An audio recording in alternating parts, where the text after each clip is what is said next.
नमस्कार, स्वागत है आपका। आप देख रहे हैं 33 जिले 33 खबर। मैं हूं आपके साथ संजय यादव। खबरों की शुरुआत करते हैं। एसओजी की बड़ी कार्रवाई सामने आ रही राजस्थान में। आपको बता दें कि बैंक हैकिंग करने वाले गिरोह का खुलासा हुआ है और नाइजीरियन व्यक्ति समेत 3 साइबर अपराधी गिरफ्तार किए गए। फर्जी कागजातों के आधार पर खुलवाए कुल 28 बैंक खाते करीब 86 लाख रुपए 2 घंटे में ही ट्रांसफर कर ठग लिए। 28 खातों से 86 लाख की राशि दूसरे खातों में ट्रांसफर की गई थी। गुजरात के कॉरपोरेटिव बैंक से भी हैकिंग से निकाले थे 50 लाख रुपए। ये वो 3 चेहरे हैं जिनको आज गिरफ्तार किया गया है। ये अपने आप में बैंकों में बड़े धांधली किया करते थे और हैक करके साइट को अकाउंट खुलवाते थे और उनके पैसे दूसरे अकाउंट में ट्रांसफर करके गायब हो जाया करते थे। बड़ी कार्रवाई एसओजी की तरफ से बड़ी सफलता इसको कहा जा सकता है।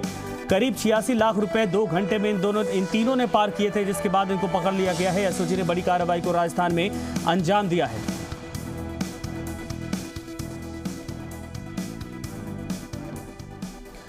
सीकर में खंडेला के टाका मोड़ स्थित शराब की दुकान पर देर रात 2 गाड़ियों में सवार होकर आए बदमाशों ने सेल्समैन की कनपटी पर पिस्टल लगाकर जमकर तोड़फोड़ की और 2,20,000 रुपए लूटकर फरार हो गए। इतना ही नहीं, गाड़ियों में सवार होकर आए बदमाशों ने शराब ठेके पर खड़ी एक बोलेरो कैंपर गाड़ी में भी तोड़फोड़ की और घटना की जानकारी के बाद खंडेला थाना पुलिस भी मौके पर पहुंची और आसपास के इलाकों में बदमाशों की तलाश के लिए दबिश दी।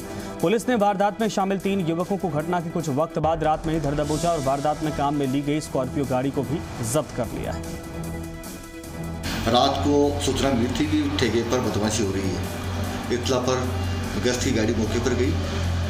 वहाँ शराब के जो ठेकेदार हैं नाथुराम ने बताया कि साहब 7-8 आदमी आए थे और शराब के लिए शराब मांग रहे थे। उनसे मेरी कहासुनी हो गई तो मौके पर पुलिस पहुंची। 3 आदमियों को शांतिबाग में गिरफ्तार किया उनको, और जो गाड़ी है स्कॉर्पियो जिसे शीशे वगैरह टूटे हैं उसको जब्त की है।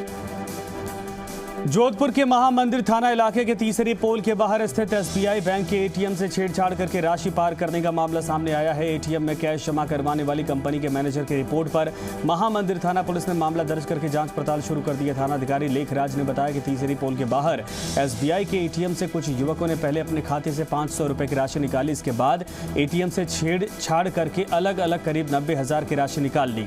इसके बाद एटीएम में राशि जमा करवाने वाली कंपनी के कर्मचारी की शिकायत पर पुलिस ने मुकदमा दर्ज करके सीसीटीवी फुटेज और अन्य आधार पर जांच शुरू की है। इस समय एटीएम एसबीआई का एटीएम है महामंदिर सेकंड पोल और तिलक नगर के पास। वहाँ किसी अज्ञात बदमाश ने एटीएम में अपने खुद के 500 रुपये निकाले और फिर उसके बाद वो लॉक की पत्ती डाल के उसने दूसरे एटीएम से 10,000 रुपये निकालने का प्रोसेस कर बीच में कैंसिल कर 10,000 रुपये निकाल लिए, जिस पर मुकदमा दर्ज किया गया है। वीरेंद्र सिंह जो एटीएम लगाने वाली कंपनी के मैनेजर है उनकी तरफ से रिपोर्ट दी गई और मुकदमा दर्ज कर अनुसंधान किया जा रहा है।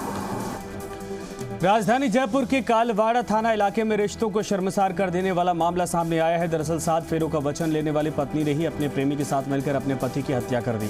पुलिस ने इस पूरे मामले का खुलासा कर आरोपी पत्नी और प्रेमी को गिरफ्तार किया है। पुलिस ने मिली जानकारी के मुताबिक 21 अप्रैल को सबरामपुरा गांव में एक युवक के सुसाइड की सूचना मिली थी। पुलिस ने शव का पोस्टमार्टम करवाकर परिजनों को सौंप दिया। इसके बाद पुलिस को इस मामले में कुछ संदेह हुआ तो तफ्तीश शुरू की गई। मृतक की पत्नी और एक युवक के बीच प्रेम प्रसंग की जानकारी के सुराग मिले जो इस हत्या का कारण बने थे। थानाधिकारी गुरुदत्त सैनी ने बताया कि मृतक राकेश ओझा की पत्नी ने ही राकेश की हत्या का प्लान बनाया था और इसमें अपने प्रेमी को भी शामिल किया था। आरोपी पत्नी मंजू ओझा ने अपने पति को रात को नींद की गोली देकर सुला दिया और पीछे से अपने प्रेमी वीरेश ओझा को अपने घर बुलाया, जहां दोनों ने गला दबाकर राकेश की हत्या कर दी और बाद में सुबह पत्नी ने परिजनों को राकेश ने सुसाइड करने की जानकारी दी। पुलिस ने हत्याकांड में शामिल आरोपी पत्नी मंजू और उसके प्रेमी वीरेश को भी गिरफ्तार किया है।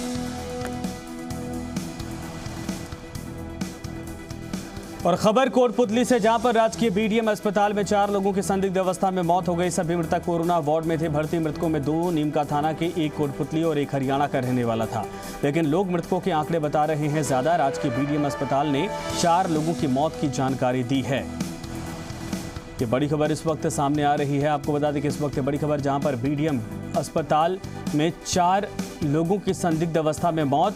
सभी मृतक कोरोना वार्ड में थे भर्ती। मृतकों में 2 नीमका थाना के, 1 कोटपुतली और 1 हरियाणा का रहने वाला था, लेकिन लोग मृतकों के आंकड़े को बता रहे हैं ज्यादा। राजकीय बीडीएम अस्पताल ने 4 लोगों की मौत की पुष्टि की है।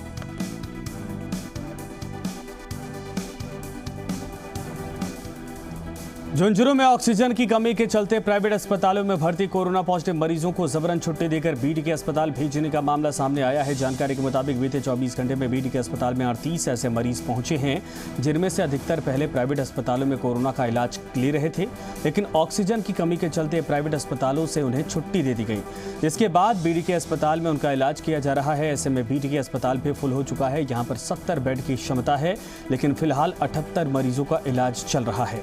एक बार यहाँ आंकड़ा 90 भी पार हो चुका था, लेकिन कुछ मरीजों द्वारा रिकवर किए जाने के बाद उन्हें छुट्टी दे दी गई। उधर बीडी के अस्पताल के पीएमओ डॉक्टर बीडी वाजिया ने इस खबर की पुष्टि करते हुए कहा कि लगातार प्राइवेट अस्पतालों से रेफर होकर मरीज बीडी के अस्पताल में पहुंच रहे हैं, जिन्हें भर्ती किया गया है। सभी ऐसे मरीज हैं जिन्हें ऑक्सीजन की आवश्यकता है। ऐसे में इस अस्पताल की व्यवस्था गड़बड़ होने का खतरा मंडरा रहा है। लिहाजा चिकित्सा विभाग के संयुक्त निदेशक, कलेक्टर और सीएमएचओ से चुड़ैला में एक और अस्पताल शुरू करने और वहां पैराफेरी एरिया का स्टाफ लगाकर इसे जल्द ही शुरू करने की मांग की गई है, ताकि केवल गंभीर मरीजों को इलाज बीडी के अस्पताल में किया जा सके। पिछले 24 घंटे के अंदर प्राइवेट अस्पतालों से जिले के विभिन्न प्राइवेट अस्पतालों से 38 मरीज भर्ती किए हैं खेतान अस्पताल में। सभी भर्ती मरीजों को ऑक्सीजन की अति आवश्यकता थी, जिसका यहाँ के खेतान अस्पताल में कार्यरत सभी चिकित्सक, पैरामेडिकल स्टाफ व वार्ड बॉय व अन्य कर्मचारियों ने अपनी कड़ी मेहनत जी जान से मरीजों की सेवा की है, मरीजों का मैनेज किया है। धौलपुर जिले में सिस्टम की लापरवाही का फिर एक बड़ा मामला सामने आया है। चिकित्सकों की लापरवाही के कारण 55 साल की महिला ने अस्पताल के गेट के सामने ही दम तोड़ दिया, लेकिन डॉक्टर्स ने मृत महिला का उपचार करने की जहमत नहीं उठाई।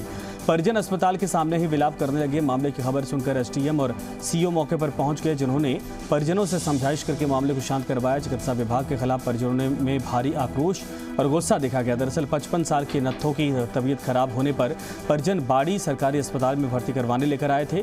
परिजनों ने बताया कि एम्बुलेंस नहीं मिलने पर महिला को बाइक पर बिछाकर लेकर जा रहे थे। रास्ते में पुलिस ने पकड़ लिया। 200 रुपये का जुर्माना लेकर पुलिस ने उनको जैसे तैसे छोड़ा। आनन फानन में महिला को बाड़ी सरकारी अस्पताल पहुंचाया, लेकिन चिकित्सकों ने महिला के स्वास्थ्य की तरफ बिल्कुल ध्यान नहीं दिया। चिकित्सकों ने कोरोना टेस्ट करवाने के लिए भेज दिया। परिजन कोविड टेस्ट करवाकर वापस लौटते तो महिला ने अस्पताल के गेट के सामने ही तब तक दम तोड़ दिया।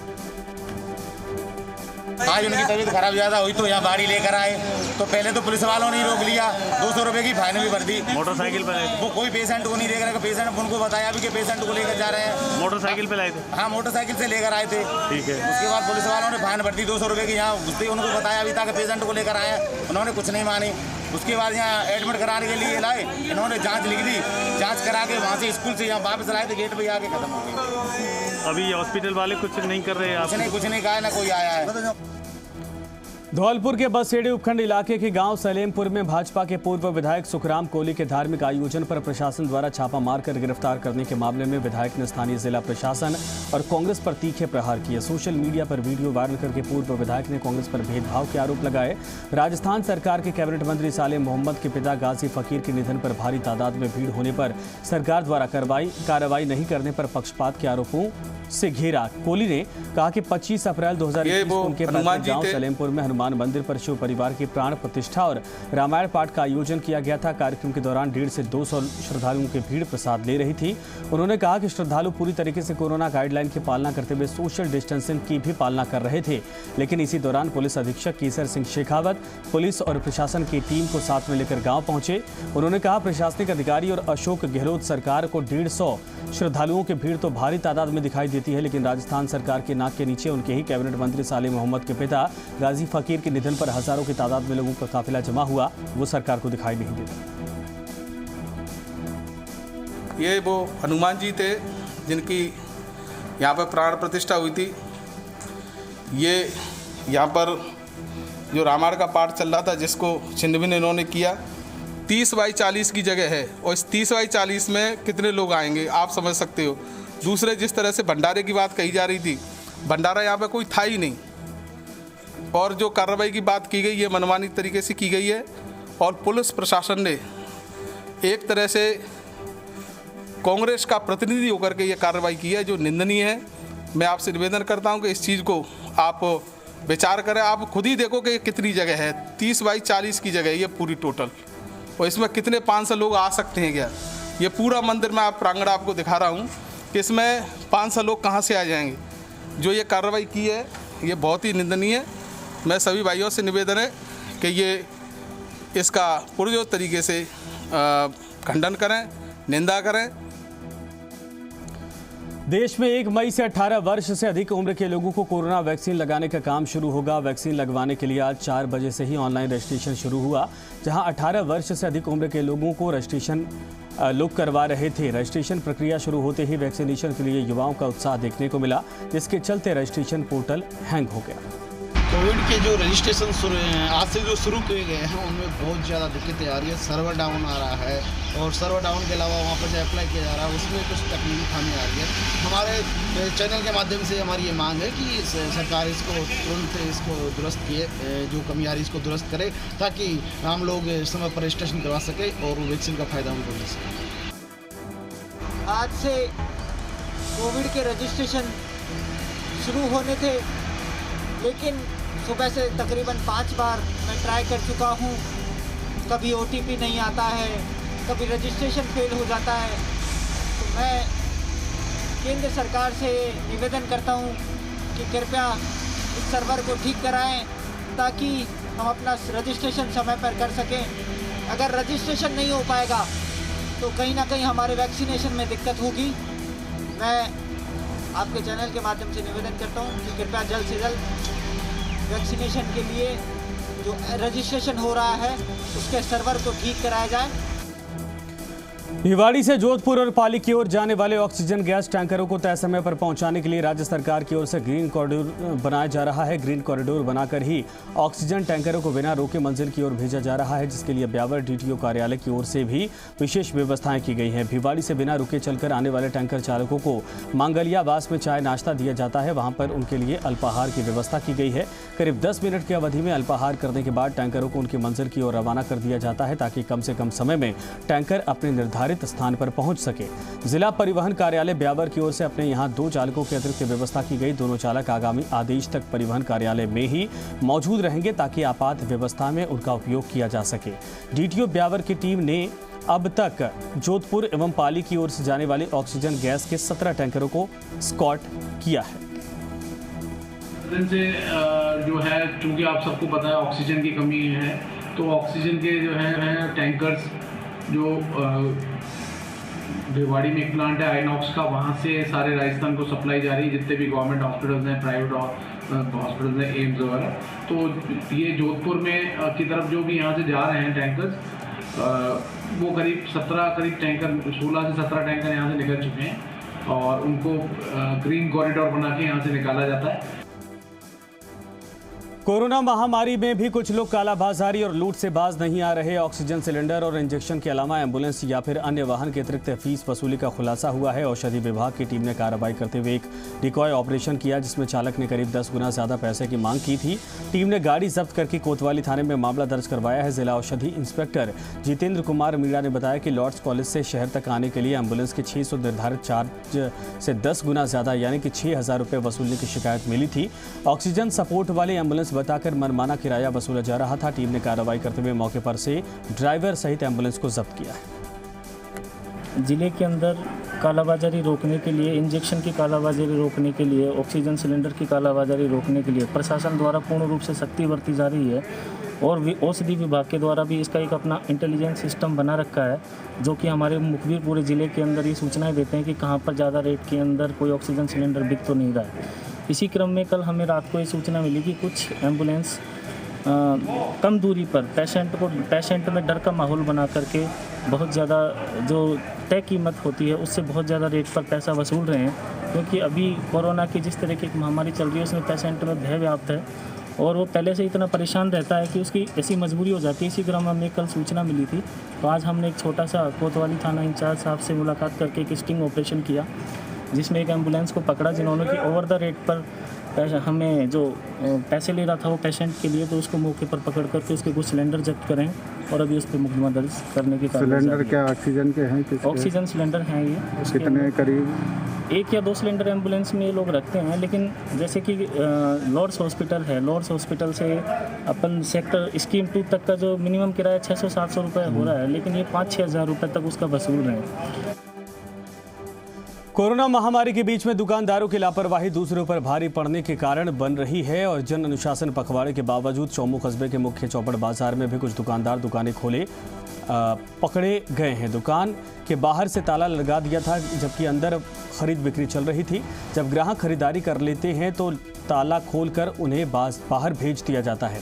पुलिस ने छापा मारा तो आधा दर्जन से ज़्यादा महिलाएं दुकान में मौजूद पाई गई। पुलिस ने आरोपी दुकानदार को गिरफ्तार कर लिया और महामारी अधिनियम के तहत मामला दर्ज किया गया है।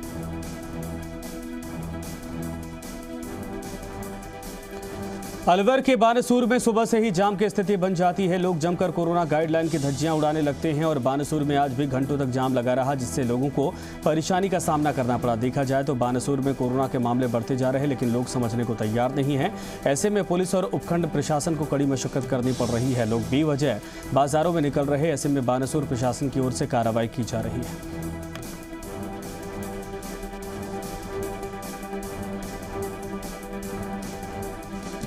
एक तरफ कोरोना महामारी पहले से ही 2 गुना तेजी से फैल रही, तो दूसरी तरफ राज्य सरकार द्वारा जन सुरक्षा पखवाड़ा घोषित कर लोगों को गाइडलाइन की पालना और बाजार को सुबह 6 बजे से दोपहर 11 बजे तक खोलने के आदेश जारी कर रखे हैं। इसके बावजूद लोग सरकारी गाइडलाइन की अवहेलना कर रहे हैं। आज एसडीएम कैलाश शर्मा ने गाइडलाइन की अवहेलना करने वाले 8 दुकानदारों के कस्बा अलावड़ा में चालान काटे, जिसमें सब्जी विक्रेता, दर्जी और परचून दुकानदार शामिल हैं।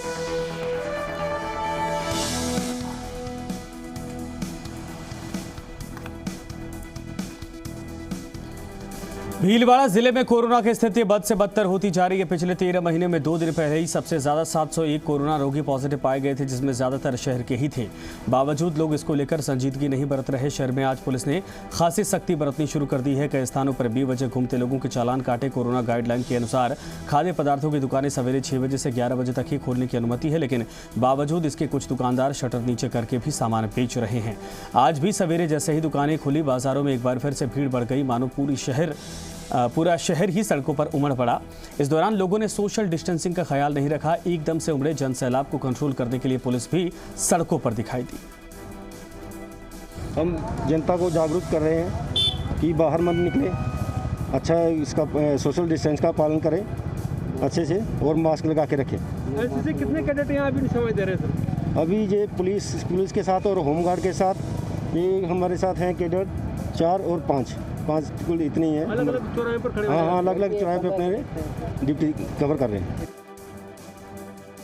चिकित्सा विभाग ने हर जिले के स्वास्थ्य सेवाओं को दुरुस्त करने और कर्मचारियों को कमियों को दूर करने के लिए जयपुर से चिकित्सा अधिकारियों को जिलों में भेजा है।